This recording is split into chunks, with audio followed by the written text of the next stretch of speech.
Putin ने Zelensky को भेजा न्योता। रूस और यूक्रेन में हो रहे युद्ध के बीच एक राहत वाली खबर सामने आई है। रूसी राष्ट्रपति व्लादिमीर पुतिन ने 15 मई को इस्तांबुल में यूक्रेन के साथ बिना किसी शर्त के सीधी बातचीत फिर से शुरू करने का प्रस्ताव रखा है। शनिवार को क्रेमलिन में पत्रकारों से बात करते हुए पुतिन ने 2022 में दोनों देशों के बीच शुरू हुई शांति वार्ता को फिर से शुरू करने के संकेत दिए हैं। इस कदम से दोनों देशों के संघर्ष में एक नया मोड़ आ सकता है। पुतिन ने कहा, रूस ने 2022 में वार्ता नहीं तोड़ी, यह कीव था। फिर भी हम प्रस्ताव कर रहे हैं कि कीव बिना किसी पूर्व शर्त के सीधी वार्ता फिर से शुरू करे। सब कुछ के बावजूद हम कीव अधिकारियों को गुरुवार को इस्तांबुल में वार्ता फिर से शुरू करने की पेशकश करते हैं।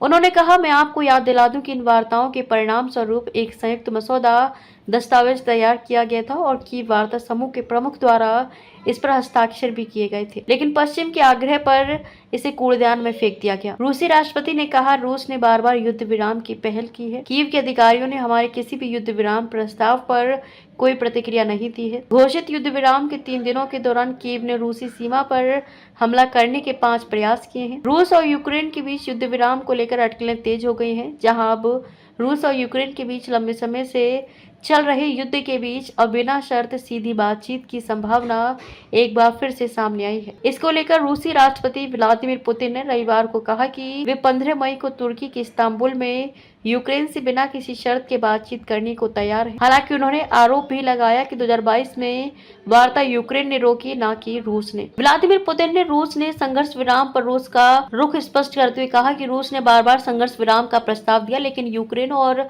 पश्चिमी देशों ने उनकी बातों को नजरअंदाज कर दिया।